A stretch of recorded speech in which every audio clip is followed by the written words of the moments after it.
4 ou 5 vezes tempo do fim, tempo determinado do fim, dias ainda muito distantes. Tá entendendo, irmãos? Mas olha só, mas vamos continuar.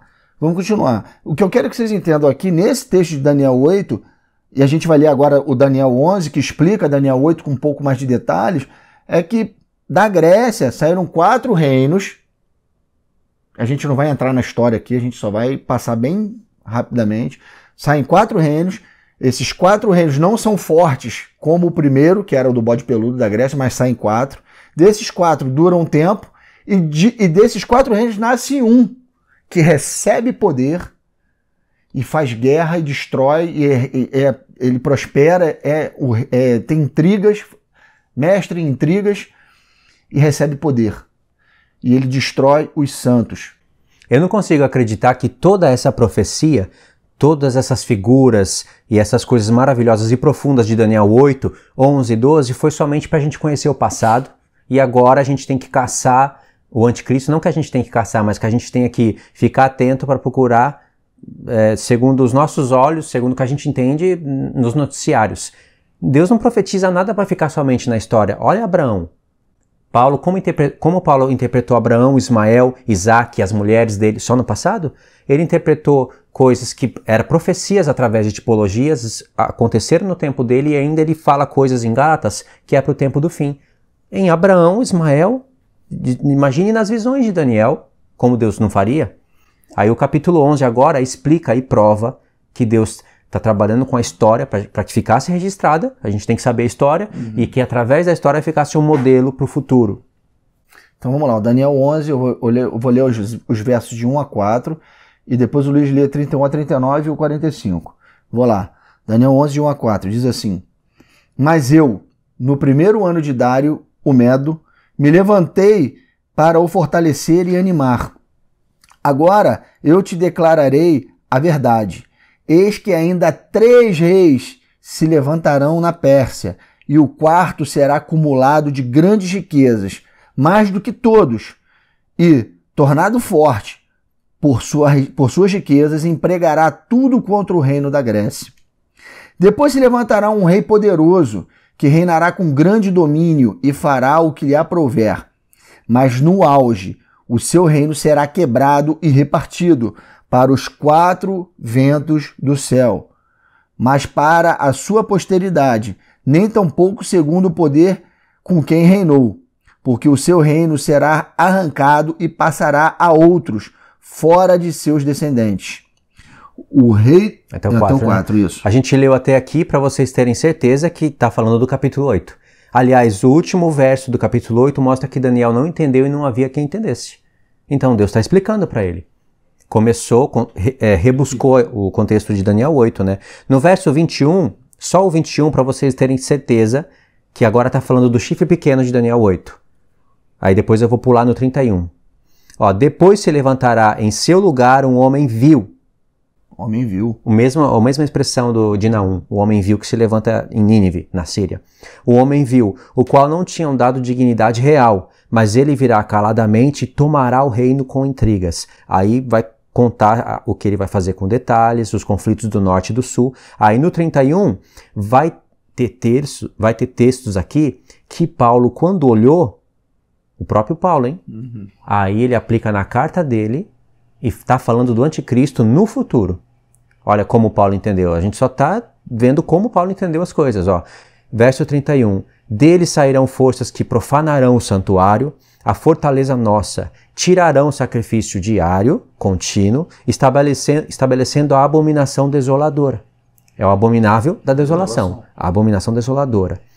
Aos violadores da aliança, ele com lisonjas perverterá, mas o povo que conhece ao seu Deus se tornará forte e ativo.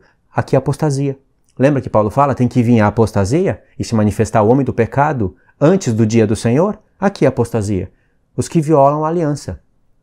Os sábios entre o povo ensinarão a muitos. Todavia cairão pela espada, pelo fogo, pelo cativeiro e pelo roubo por algum tempo. Ao caírem eles, serão ajudados com pequeno socorro, mas muitos se ajuntarão a eles com lisonjas. Alguns dos sábios cairão para serem provados, purificados e embranquecidos, até o tempo do fim. Ó, tempo do fim. A visão não é pro tempo do fim?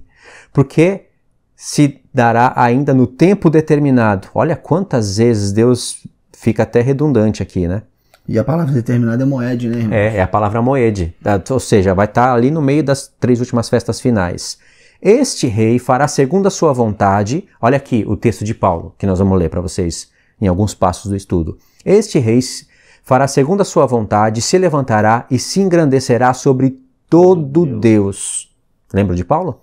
Contra o Deus dos deuses falará coisas incríveis e será próspero, até que se cumpra a indignação, porque aquilo que está determinado será feito. Até o 39.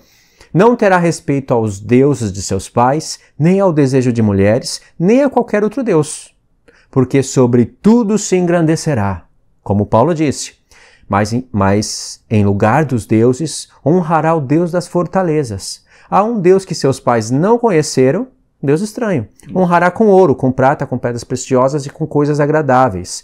Com auxílio de um Deus estranho, olha o Deus estranho aqui. O que ele vai fazer com o auxílio desse Deus estranho? Agirá contra as poderosas fortalezas.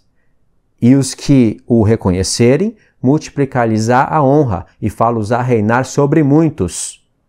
E lhes repartirá a terra por prêmio. Até o 39. Você vê que tem um Deus estranho auxiliando ele e que ele varre as forças inundantes e os que aceitam ele reparte os bens e bota para reinar? É o que Paulo fala lá, que ele vai se levantar com força e prodígios de Satanás. Foi até o 39, né? Até o 39. O 45, irmãos, é só para mostrar o fim dele. Para a gente fazer a transição para o capítulo 12. Armará suas tendas palacianas entre os mares contra o glorioso Monte Santo, mas chegará ao seu fim, e não haverá quem o socorra, porque lembra, ele vai morrer sem esforço de mãos humanas. Acabou o texto. Aqui tem Daniel 12, né? Tem a epígrafe aqui, mas a gente sabe que está continuando. Nesse tempo se levantará Miguel, o grande príncipe, o defensor dos filhos do povo, e haverá tempo de angústia, qual nunca houve, desde que houve nação até aquele tempo. Mas naquele tempo será salvo o teu povo, todo aquele que se achar escrito no livro. Está vendo que fala nesse tempo? Se fosse contexto histórico, a profecia teria caído por terra. Não se levantou Miguel, não chegou o tempo do fim. Cadê a angústia?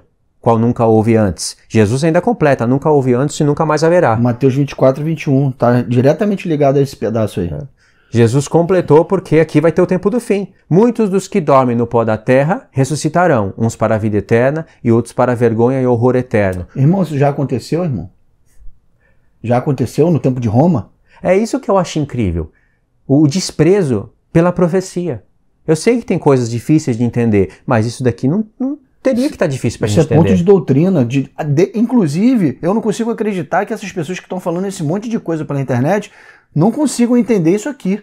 Isso aqui é ponto de doutrina, é base do cristianismo, ressurreição, irmãos. A gente está falando de ressurreição, isso acontece em que horas? Na volta de Cristo.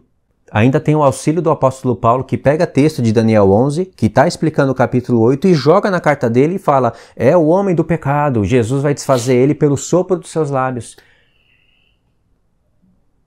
Não é complicado?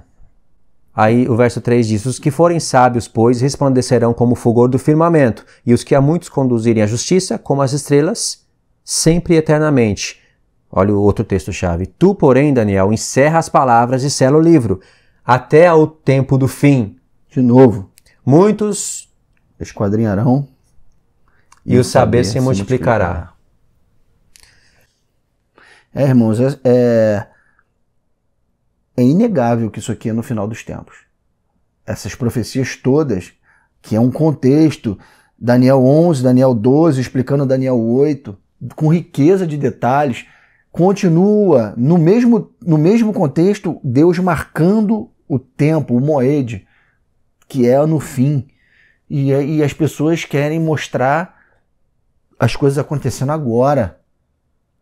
Quando muitos outros eventos que nós lemos aqui ainda não aconteceram, as trombetas não tocaram, não começaram a cair na terra, as testemunhas não apareceram, e as pessoas já estão dizendo que o anticristo está na terra e está fazendo isso, está fazendo aquilo, que é esse, que é aquele, e que toda hora muda. Irmão, está escrito isso na palavra de Deus? Você viu da onde Da onde vem o anticristo? O anticristo vem de 4 chifres que começou na Grécia. Isso, foi bom lembrar disso. Já entendeu que Deus usou um contexto histórico, não pode ser Antíoco Epífanes, ele foi um desenho, uma figura. Para dar um recado. E só o anticristo, que está explicando aqui em Daniel 11, 12, só pode sair de um dos 4 chifres. Não pode sair de outro lugar. Isso é ponto final. A garantia é a Escritura. O apóstolo Paulo, Jesus, ele só pode sair de um dos 4 chifres. Você vê França nesses 4 chifres. A França saiu da Grécia, irmão? Estados Unidos. Saiu da Grécia? O anticristo vem dos Estados Unidos? Vem da França? Vem da Rússia? Vem da... Vem de Jerusalém? Não vem. É judeu? Deus deixa aqui todas as conexões. Tudo começou num bode peludo. Tudo começou lá com Ismael e Esaú. Por que vai parar em Emmanuel Macron? Por que vai parar no genro do Trump? Abraão gera 2 filhos, Ismael e Isaac. Jesus vem de Isaac e o anticristo vem de Isaac. Olha que... É judeu, irmão? É de Israel que vem o Pela anticristo? lógica não teria que ser Ismael?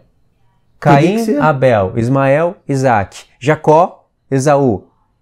É óbvio que tem que vir de uma outra da linhagem que não é a linhagem de Cristo. Aí fica perfeito, né? Você vê que é Cristo e anticristo. Já desde o princípio é assim? Isso, anticristo. Quem era contra Isaac? Ismael. Quem era contra Jacó? Esaú. Quem era contra Abel? Não nessa ordem, não falei na ordem certa, mas quem era contra Abel? Caim. Jacó teve angústia, irmão.